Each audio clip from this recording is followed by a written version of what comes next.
I think that's really what it comes down to is that when we follow our own bliss, our own joy, our own aliveness, our own inspiration, and we allow ourselves to receive what's going to nurture and nourish and fulfill us, that tends to be the place where there's something that will usually resonate with others. But the beautiful thing is that even if it doesn't, it was still worth doing. I think that's so much of the medicine of the journey for the creator is that you get to meet yourself and discover all the places where there's something in the way of that authenticity and that just free, liberated expression. And that's an alchemical process. That is a process that's going to require us to face ourselves, to face our shadows and limiting beliefs and outdated or old programming that's no longer serving us. And that's one of the beautiful ways that going on a creative hero's journey can really allow us to evolve.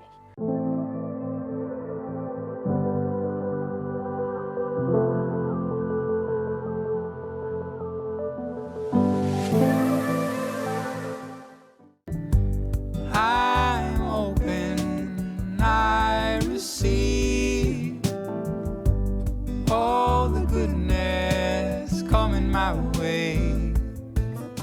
Chris, thanks for making time for this. I was actually listening to your new single Receive Oh, nice. before we got on the call just to get back into the vibe of your music, and I just need to tell you that your music really is medicine. Oh, thank you. It's beautiful, and I don't know, it's the best way I can describe it is medicine. Like I could feel it really working on my spirit, and it was just making me feel so joyful and open. I felt it actually opening my heart, and it's just really beautiful. And that was one of the things that really drew me to you in the first place when I found your Instagram page was just you can feel your energy just from even the face plates of your posts. But as soon as I heard your voice and your music, I was like, wow, I need to connect with this person because it was just, you could just feel your heart through your music. And I can feel like your healing intentions and just want to reflect that back to you. Thank you. That's very sweet to hear. I really appreciate it. Taking that in. It's wonderful. The resonance. You spot it, you got it. Love it. Yeah. I'd appreciate you jumping in and doing a podcast with me and just having this kind of connection. I'd love to know if it's cool with you. How have you always been musical? Has this always been Mm. something that you love to do? Not, no, not always. I actually started playing music by choice in my early 20s. In my teens, I had piano lessons with a teacher that I would lovingly say was like a creative buzzkill. It was like she was an older, kind of really strict, mean lady, and there was not a lot of joy in those lessons. And so that was my first brush with music, and I didn't. And then we had recorder lessons in school. And again, those weren't necessarily really in any way an invitation into the real joy and magic of music that I later discovered. So I didn't really think much of music. I didn't have like in terms of I love listening to music. I remember I loved going to the music store when my family would go on vacations and buying like cassette tapes and then eventually when like I got my first Discman, like the first albums I bought, there was like a Red Hot Chili Peppers album, like a CNC Music Factory album. It's like so random. Like Dr. Dre and Snoop Dogg, like just a real mashup of stuff. So I was into music, but I didn't start playing music until I was in university. That's when I like really something really drew me to wanting to pick up the guitar, which was going to concerts and seeing live music and really falling in love with that experience and certain particular bands that friends and I would go see somewhat religiously and Tragically Hip, Pearl Jam, and also some of that music on the hip hop side too. I think the first concert I ever went to was Lauryn Hill, Tribe Called Quest, Busta Rhymes, like an Awesome. incredible lineup of like superstars on the hip hop side. And yeah, I started playing music in my early 20s in university. My cousin who I'd grown up with had been playing and was a couple years ahead on his musical journey, and he initiated me and taught me some things and shared a couple of artists with me that I really fell in love with. And that was like a deeper level of resonance, even more so than some of these other artists. And that was Ben Harper and Jack Johnson, and I'd been listening to a lot of Bob Marley from that was one of the first CDs too that I got. So that's when the spark kind of got ignited. It was in university. And at the time, I had a really hard time learning how to play guitar and sing. I was slow on the uptake and I didn't really know why I was having such a hard time. And then I actually found out that I was losing my hearing. My hearing started to really reveal itself. It was getting progressively worse and ended up being that I had this hereditary condition and I had early rapid onset. So my hearing loss progressed pretty rapidly.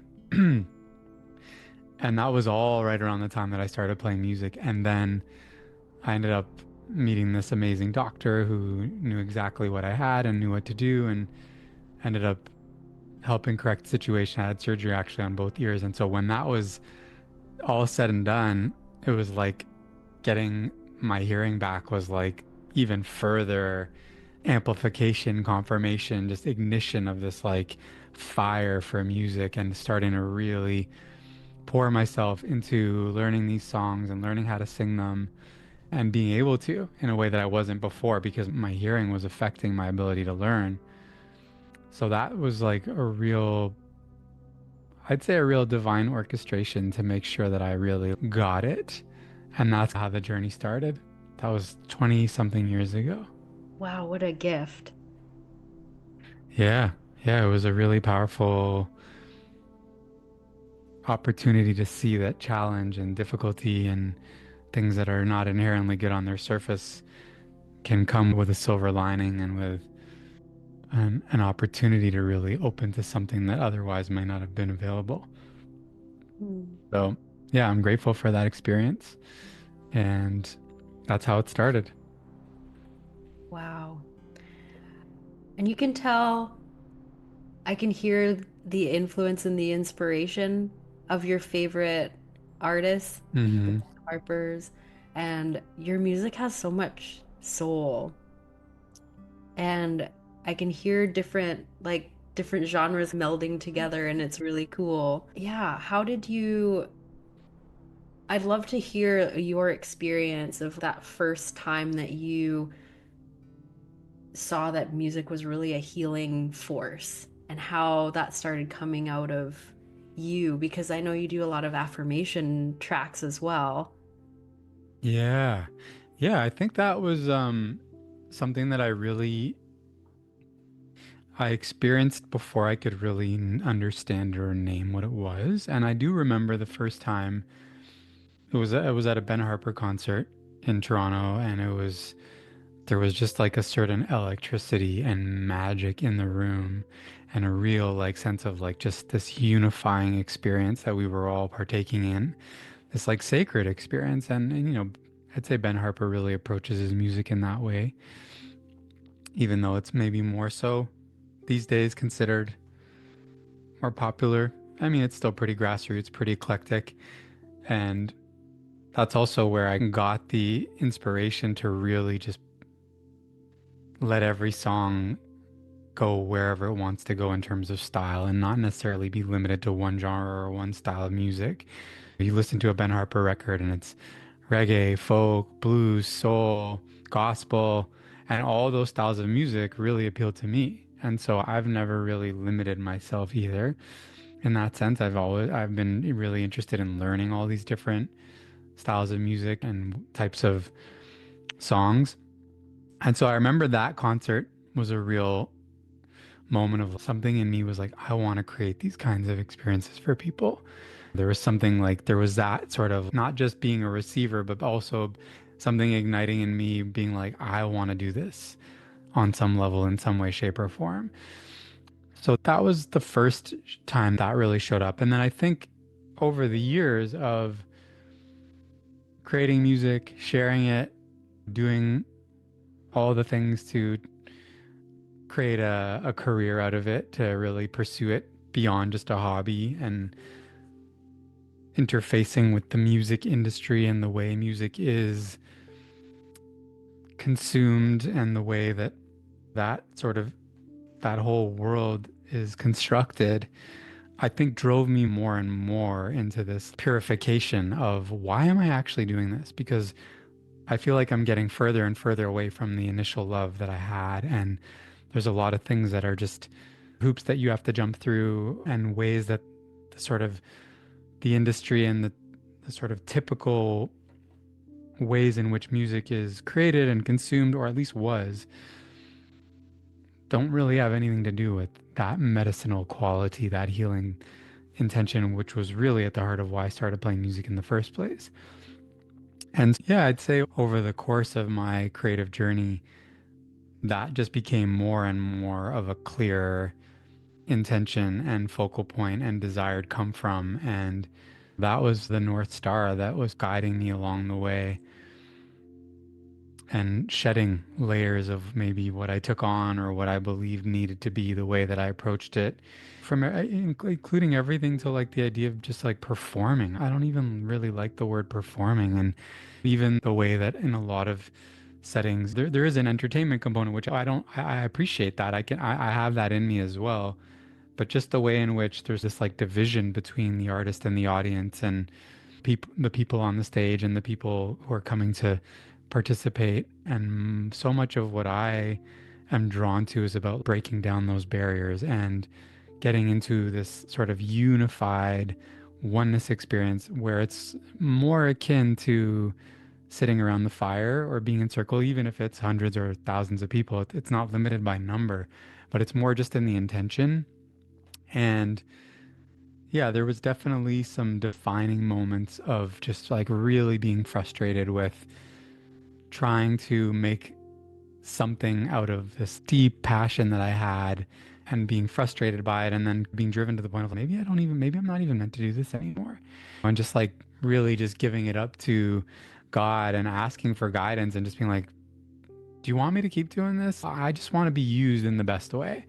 And then what I received through a lot of deep exploration and contemplation was like, yeah, no, keep doing it. Just do it for the healing of it. Do it and like less and less for the ego of it, for the like the fame or the sort of version of success that we all tend to get lured into just by nature of the society that we live in and the culture and the era of social media and all that. And I think there's a healthy version of that. I'm constantly just refining my sense of what is the healthy version of that that I'm aspiring towards.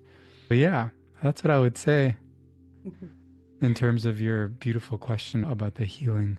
And it's something I continue to deepen and as I allow it to really just always be for my own healing first and foremost. That's where it started, and that's what I always come back to, that I would do this no matter what for me. That's so beautiful. And I feel like that's the base of all art forms is doing it for yourself, your expression, your healing, your processing. And then when you come from that place, then it really resonates with people because you're creating from such a deep soul level. Hmm. And I know for myself, and I know other artists too who have gone through that that kind of reckoning process as you're Yes. finding your way. Yes. That's a great way to put it. Yeah, because even with my YouTube channel, I started it because I wanted to connect with other people who were going through an awakening. And then as the years passed, I got more into following the analytics and seeing what's performing and this and that. Yeah. It got to a point where, same thing, I got disillusioned with the whole thing. And I got to a point too where I did have that conversation with God where I was like, okay, I know that you sparked this initial inspiration Yeah. in me, Yeah. but I'm not feeling it right now. Do you want me to keep doing this? Is Yeah. this what I'm supposed to be doing? And I got a very similar answer. Yeah. Amazing. That's so cool. Yeah, keep going, but remember that initial intention Hmm. and Yeah. create from there. And you mentioned the North Star Hmm. while you were describing your process, and it made me think of that Instagram post that we connected on. You Yes. were talking about your North Star for 2025 is collaboration. Yes. Yeah, I'd love to hear more about that and because I see you collaborate with different artists musically and on podcasts, and it's really cool to see just how you really like riff off each other and create. I don't know, it's almost like you can feel the energies kind of melding, and it's such a cool Mm. process. Mm. But yeah, I'd love to hear what brought you to that place where you're like, Yeah. okay, collaboration's the thing. What's Yeah. going Yeah. on?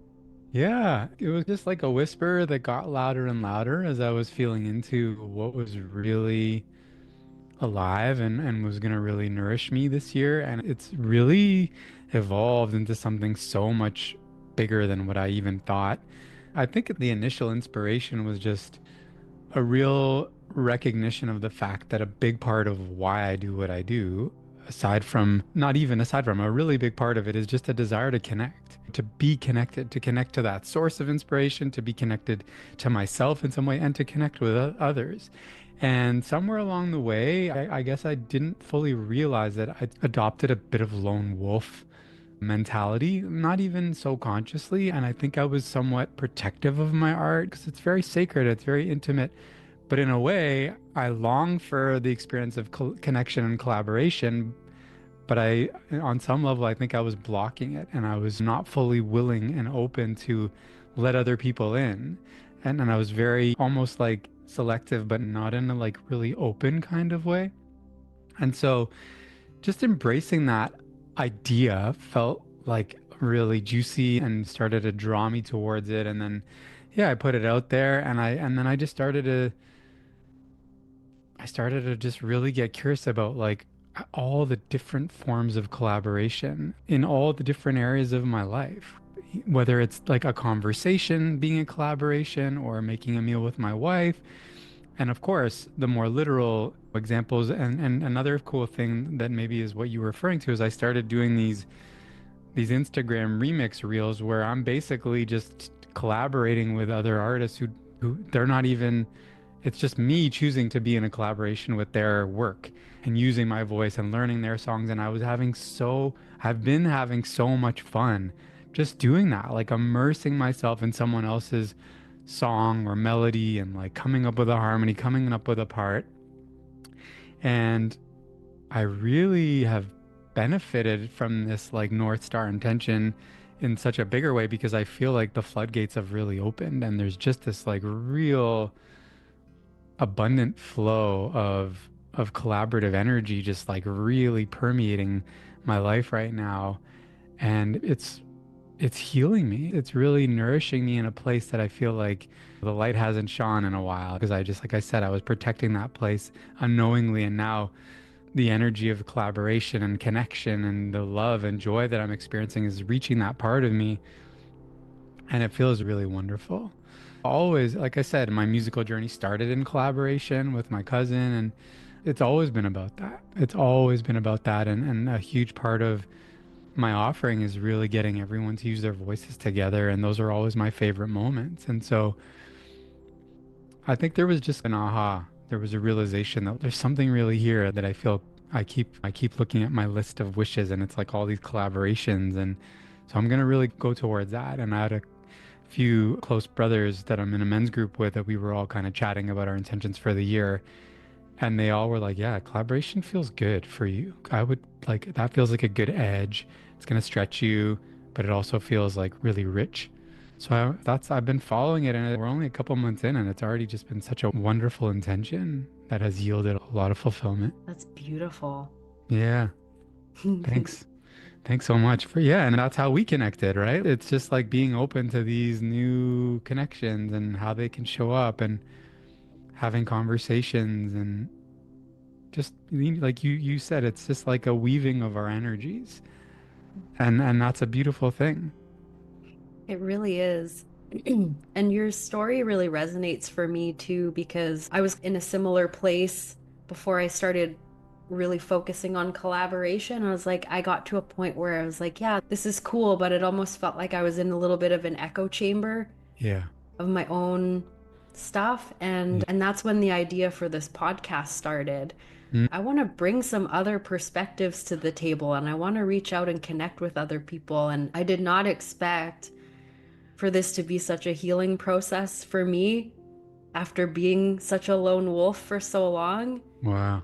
And I've been finding every time I speak to somebody on this channel, like they're, yeah, they're speaking to a part of me that could use a little love always, which is, it's so beautiful. And it feels like a divine gift. And I know I'm not the only one who's benefiting from it either. Yeah. I know the Yeah. people who listen to these conversations are also feeling that whole interaction and getting Mm. a healing benefit from it too. It's so cool and not what I was expecting. I had no idea what where this was going to take me, but Yeah. That's but so it was an great. edge. Yeah, I love that. I love that you're receiving from. I think that's really what it comes down to is that when we follow our own bliss, our own joy, our own aliveness, our own inspiration, and we allow ourselves to receive what's going to nurture and nourish and fulfill us, that tends to be the place where there's something that will usually resonate with others. But the beautiful thing is that even if it doesn't, it was still worth doing. And I think that's the through line of everything that we've been talking about is coming into these things from that place of I'm really doing this for me. And of course, I want to be of service. I want to contribute. I want to share. But the best way that I can do that is satisfy my own taste first and make sure my cup is being fulfilled first. And that's a big reframe for myself. And I think for a lot of us, whether it's because we've been taught to put others first, or it's because we're somehow externally seeking validation of the thing that we're doing in order to really know that it's the right thing or a worthwhile endeavor. And I think both of those things are missing the mark because it doesn't actually include that really authentic place where we're in it and we're doing it for the right reasons. Yeah. Yeah. So I'm just absorbing that one. Yeah. Yeah. I saw that. I love that. Take your time. It's so interesting just thinking about that reframe that you mentioned, how yeah, we're going from throwing spaghetti at the wall and being like, do you like this? Is this Yeah. okay? Is this acceptable? Yeah. Coming into that authentic expression, that core of who you are, man, and it hits deeper. Oh, yeah. The whole process is more, yeah, rich and nourishing, like you were talking about when you're coming Mm, from that real true center. 100%. Yeah, and I think that's so much of the medicine of the journey for the creator is that you get to meet yourself and discover all the places where there's something in the way of that authenticity and that just free, liberated expression. And that's an alchemical process. That is a process that's going to require us to face ourselves, to face our shadows and limiting beliefs and outdated or old programming that's no longer serving us. And that's one of the beautiful ways that going on a creative hero's journey can really allow us to evolve and become ever expanded and more embodied versions of who we are at a soul level in human form. And that's a big part of also what really drew me in was like this feels like it's directly connected to and very much intertwined with my spiritual growth and evolution. It feels like it's one and the same. And my call to just follow that is very innate. It's very unequivocal. And so when I started to relate to music and creative expression and the artist's path as when I started to really understand that connection, it just further amplified my clear knowing and sense I need to follow this. I don't know where it's going to take me. It's not a certain path. There's no guarantee, like in the same way that more traditional career path, which I was on, offered. It was just some strong, intuitive inner sense of I have to continue to honor this call and follow these breadcrumbs, this trail, because this is the path that's going to, this is the soul adventure that's going to evolve me and allow me to really become who I'm meant to become. And I really believe that, and I've experienced it, and it's been truly magical. And then it hasn't necessarily been easy or sunshine and roses, far from it. A lot of twists and turns, but I think that's the nature of the path. And that's a big part of why I believe we're here, to go on these creative journeys, these heroes' journeys, and to really evolve and grow and face and meet ourselves at every step along the way. Totally. And it is such a liberating process. And it's not easy, but it's so worth it. And I don't know about you, but for me, the call to follow this artist's hero's journey is so strong Hmm. that it's actually, I find it painful when I veer away from it or if I stop Yeah. following the call for a bit, Yes. it's actually painful. It hurts my body and my spirit and my mind when I'm not doing this. Yeah. That's such a profound observation and awareness. Really, I wholeheartedly agree. And even though I'm so committed and somewhat immersed in this, that awareness continues to show up for me in times where I may be a little bit further from my crafts and my mood and my spirit start to sink. And I have, thankfully, people in my life that, in particular, I'm just thinking to this one conversation I recently had with an elder, and I was going through one of those ebb periods, and I was in some heavier, denser energy. And she just said, I just want to remind you that ever since I've known you, one thing that I know for sure is that when you're creating and when you're doing the thing that you were here to do and your gift is being used, your spirit tends to rise up and you tend to be more in elevated states. And conversely, I've noticed that when you are further away from your gifts and you're not really in the flow of doing those things, those tend to be times where the depression sinks in or the sort of like catastrophic thinking is a little bit more readily active in your mind. Those inner demons have a little bit more access to us because we're not plugging in to the thing that's so life-giving for us. So I just love that you name that because I think that's really the crux of it. And it also brings to mind this beautiful quote. I think it's from the Gospel of Thomas from like some of the agnostic. I don't remember the exact name of the source, but it's also in the Bhagavad Gita. There's this quote of, if you bring forth what is within you, what is within you will save you. If you do not bring forth what is within you, what is within you will destroy you. So it really speaks to the pain of if we don't do the thing that's really going to give us life and call us forth, it's like we're already dying. We start to experience this painful, slow death by disconnect to the life source that is truest to us. I just got full body chills. Slow death by disconnection. What it is. That's exactly what it is. Because, yeah, when you're creating, you are in the flow. You're connected to all that is. And yeah, I'm blessed to have a fiance who understands the artist in me. And he'll be like, if I'm getting a little bit low, he's like, why don't you go for a hike and make a video? Like, I think That's you it. need that today. What a gift. Yeah. My wife's the same. If I'm like, I'm gonna go play some music, she's great. Like, and she always says, I know you're gonna come out a different person than you walk into that room one way and you always come out another way.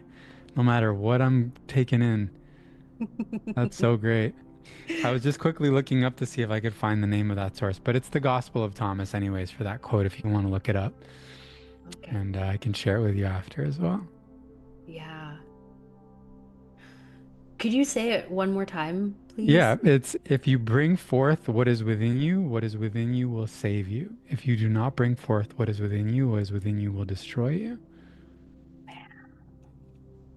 That's a truth bomb. Yeah, it's also like that other quote, which I'm totally gonna mess up about, like when the pain of not shining your light or when the pain of not fully blossoming is just so great, that's when we don't have a choice. It's like when that pain outweighs the pain of hiding and the pain of withholding, that's the moment when it's just going to be, we're going to be forced into action, forced into stepping forward in that particular way.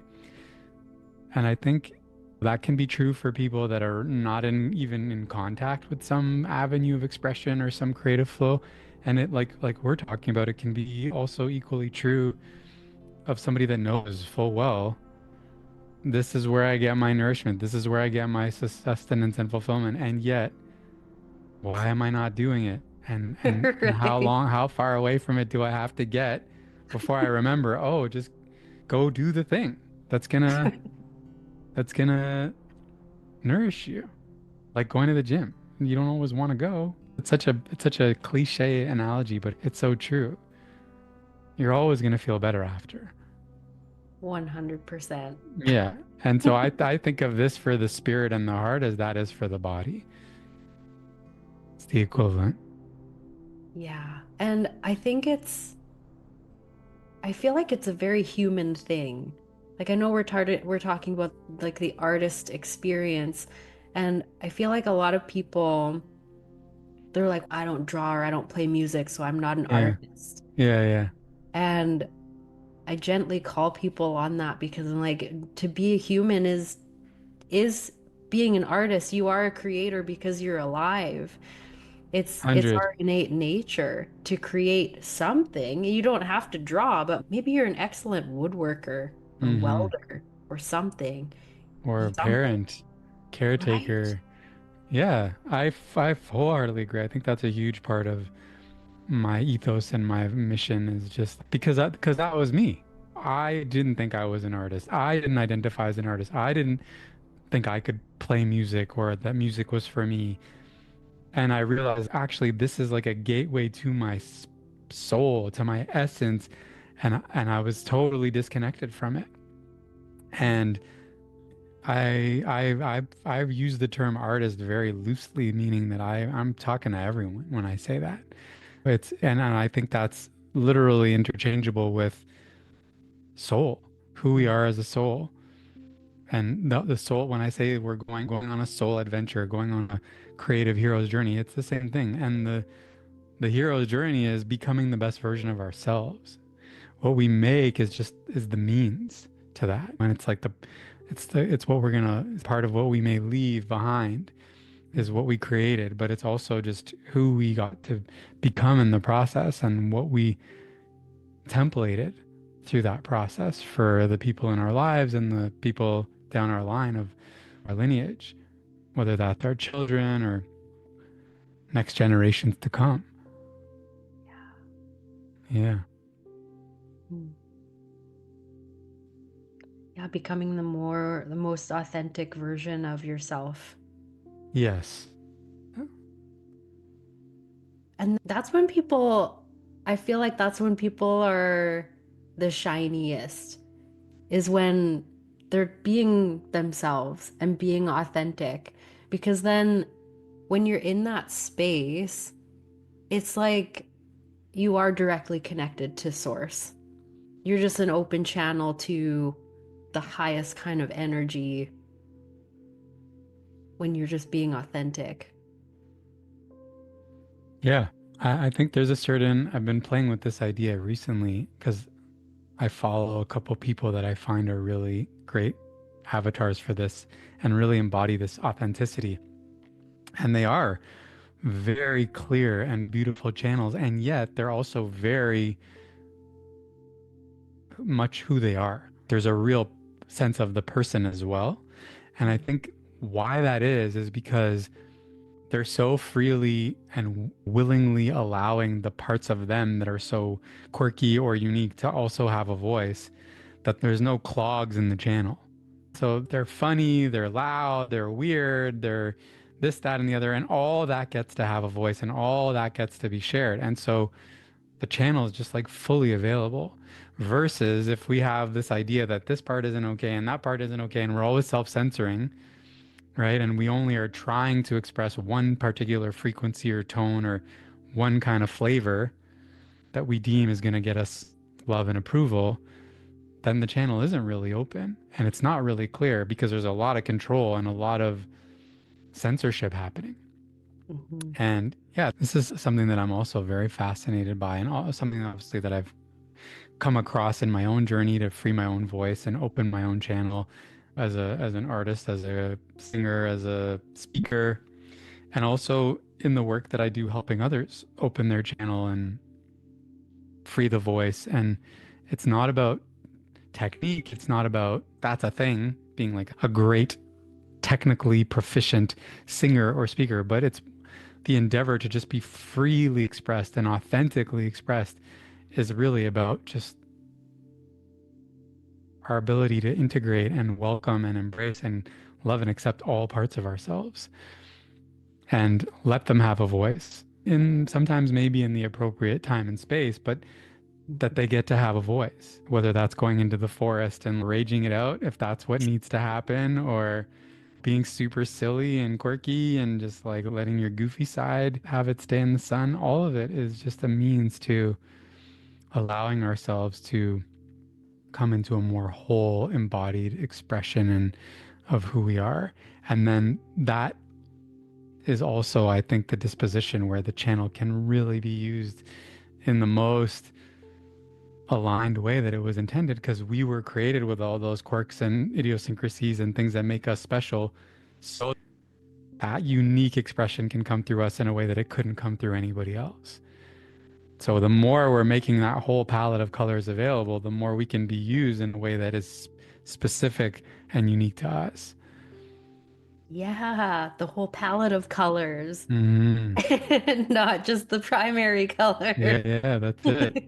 It's That's an so, edge. It's an edgy exploration. it is. It is. Especially because we're in Canada. We've grown Yeah, up in a society that is quite proper, and these are the yeah. things that are acceptable.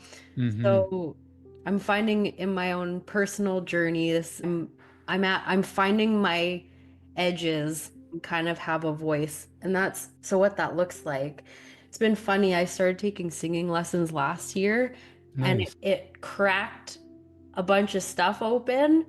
And it was like, I was so afraid to make ugly sounds. Yeah, that's a real thing. Yeah, so that was what we focused on for a while. And now I'll find even I'll be out walking in the forest and I'll feel it's like a surge of energy wants to come through my body and make a sound. And now I'm just like letting it happen. So I'm just like, woo, like walking through the forest, letting those things happen because I wouldn't allow that to happen before. And it's been really Yes. fun. Yeah. That's huge. And a few times I've run into people and they're just like, what is happening? But they love Yeah. it. That's part of it too, right? Is just like getting past that fear of what others are going to think or say if they hear us, but then also realizing that we're giving them permission too, right? And so that's a bonus. Yeah. And this is I'm finding even just with collaborating and talking to different people, I feel like it's encouraging different aspects of me to come out, Yes. which is really cool. Yes. Was not So what expecting. would you say? What would you say is what would you say? Are there any aspects of you that you feel are like being touched on in this conversation? Yeah. Let me see how I can describe what I'm feeling. Putting you on the spot. Turn the tables on you. I don't mind that. I like it. Yeah, talking to you, I'm finding like I can feel the center channel of my energy just like buzzing Mm, for high vibration. And I know you're standing right now. I'm finding yeah. like I want to move around. Yeah, yeah. And It's fun actually. I've only started doing this recently, just to give myself a little break on the back from sitting all the time. And it I'm gonna it stand does up create a too. like a slightly more dynamic flow of, oh, I feel like I'm in like a different kind of ready position here. I'm gonna try not to break all my stuff. Yeah, when the desk goes up and like wires fall, Yeah. that's a thing. Oh, but yeah, I do. I want to move around and I'm feeling like, yeah, just also become more playful. I'm feeling like super playful energy, which is really fun. I feel that. And it is more my baseline, but I do find when I'm recording podcasts, I do still feel like, oh, I need to be a little bit more professional Mm, and stuff, but I'm trying to break myself of that habit a yeah. little bit. Yeah, I feel you. I understand. I Yeah. have that too. I can be very silly and really funny, I guess you could say, but I don't bring that out as much. It's like an edge, just to be quirky and let your freakiness kind of fly. Totally. Yeah, I've been thinking about that a lot lately, actually, because that freakiness is actually yeah. like such a big part of who I am. Like Mm, I'm actually super quirky and weird, and like mm-hmm. I have this crazy sense of humor. Like my brother and I, when we're together, all we do is like belly laugh about the stupidest things. Nice. I don't share that as much Yeah, publicly, yeah, and that's one of my things this year. I want to like yeah, start actually sharing my goofy side a bit more. yeah. 'Cause people, I don't know, we all have it and it's fun, but Yeah, I think it's that's the key. Like you just like your energy collapsed there for a second. You were like, you started to rationalize it, and it was like, no, it's just because it's you. It's just because that's going to bring you the most joy. It doesn't yeah. matter if we all have it or it doesn't. And I really do get it because it's like, it's scary. It's a bit scary to share that some certain aspects of ourselves. And for some people, it's not goofy or silly. It's this particular tone of expression or their sexiness or whatever it is. But Even I like think, real deep emotions. yeah, exactly. The particular feeling tone that wasn't necessarily encouraged in their upbringing or in their culture, like you said, Canadians.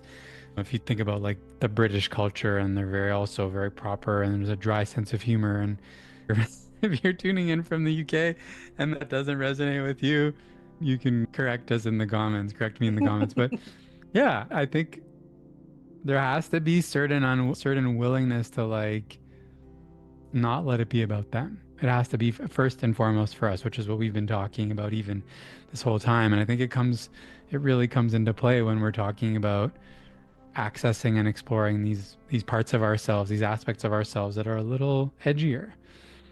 And it's like the choice is either we hide that part of us in the closet or in the shadows, and then we don't get to access a full bodied experience of ourselves unless we're behind closed doors or whatever, which is only a fraction of the time. Or we have to risk not being liked. We have to risk being judged. We have to risk being losing connection, losing favor, but we gain ourselves in the process, right? So that's the trade-off. So I'm all for it, and I'm with you. I'm with you on that journey, and I think it's a process. It's when you have to go at your own pace. If you go too fast, too far, you can also traumatize yourself or maybe create a negative reinforcement experience that's not actually going to support you in bringing more of that out. So Mhm. I think having safe spaces and kind of titrating ourselves in that expansion and doing it incrementally is wise, but definitely doing it as opposed to not. So, For sure. yeah. I love this conversation. Yeah, me too. It's a great conversation. It's really just all we're hitting all the key heart bases. Yeah. And that is good advice to titrate it and do it in increments that you're Mm. comfortable with. Hmm. Like feeling the edge, but not Yeah. pushing yourself into, yeah, like you say, traumatization. Just being gentle with yourself Yeah. and being your own best friend. Yeah. Okay, 2025 is going to be a little bit of an edgy year. I think it's Let's going to be go. fun. Let's go. I want to see. Oh, I'm cheering you on. Thank you. And I want to say too, when I think about some of the people that I was referencing that inspire me, I think when I first came across some of their expressions, they made me uncomfortable. I didn't necessarily like it, but I couldn't look away. So there's something like about that where it's like people aren't necessarily going to like it. Probably not because it's bad or wrong or not cool or whatever, but most likely because they can only appreciate your authenticity to the degree that they have access to that within themselves. So it's inevitably gonna bump up against people's own upper limit. Yeah. And I think that's the risk that we have to be prepared to take. If we're feeling really drawn into some evolution or expansion of how we express and how we show up, we're going to inevitably disturb the peace and the status quo amongst people that have hit an upper limit that we're in relationship with and that we have an unspoken agreement with. Okay, let's just all, it's like tall poppy syndrome in Australia, they call it. That's a real thing. It's like we don't want to stand out too much, so we'll just stay small and we'll all maintain the agreement of let's just all. And I think our culture here in Canada definitely somewhat fosters that kind of way of being. At least it has in the past. So yeah, we're breaking the mold here. Yeah. Yeah, and I feel like I think of the artists who have always inspired me. They've they're kind of wild. Yeah, yeah, Wild. And the same thing, sometimes it does make me uncomfortable to witness them in their expression too, but it's because I know that's in me and I want to express it, but I don't know how. And yeah, it's scary. yeah. That's it. But I don't know. Like you say, when you are allowing yourself to authentically express, you do give other people permission to do the same. Yes, It is it's such a journey, it really is. but I'm Such a here for beautiful journey. Me too. Yeah. it. It's such a gift. It's one of the most exhilarating things about being a human. Right. Yeah. Thanks for going there with me. Yeah. Pleasure. This is the collaboration that was wanting to happen.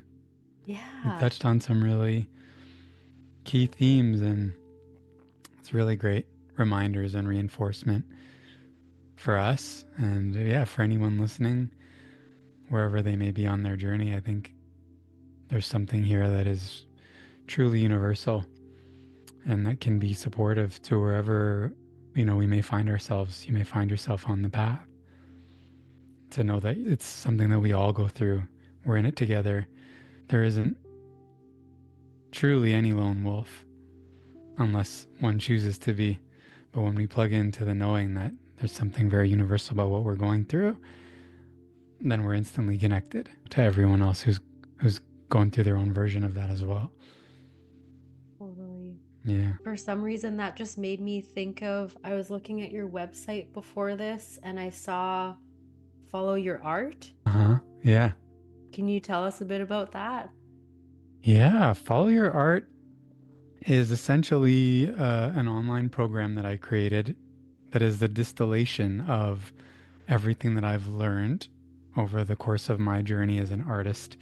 And it's really designed to support people through the creative process, through the process of connecting to the artist within, bringing forth some expression, leaning into some avenue of expression that maybe they've been hesitating around, and just really creating a supportive framework for someone who wants to go on that journey and just get more in touch with their creativity. And one of the cool things about it is that it's a music medicine journey. So a big part of the curriculum is a collection of songs that are specifically activations and designed to help with each of the modules.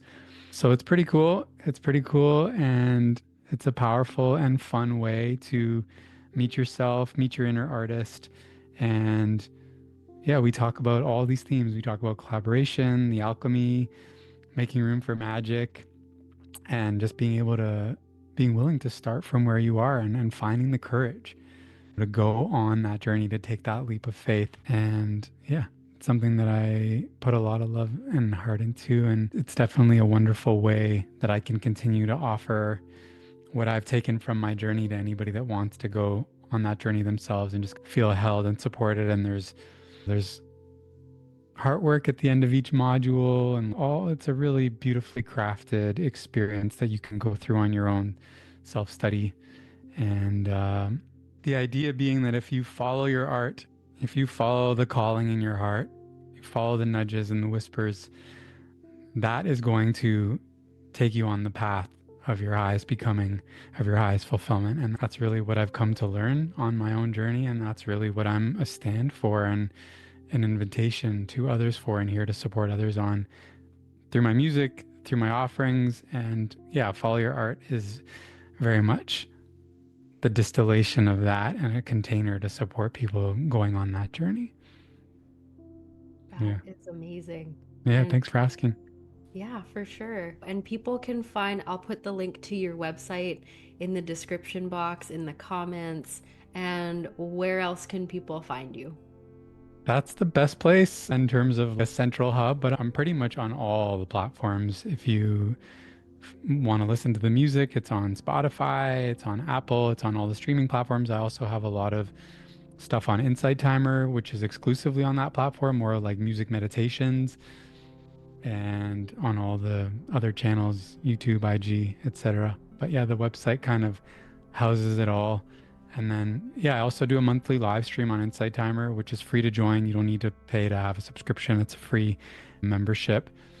And we go on a nourished music medicine journey. It's called Nourished, and it's a beautiful community. We sing together, we play, we tap into gratitude and really get into prayer kind of space as well, bring in intention.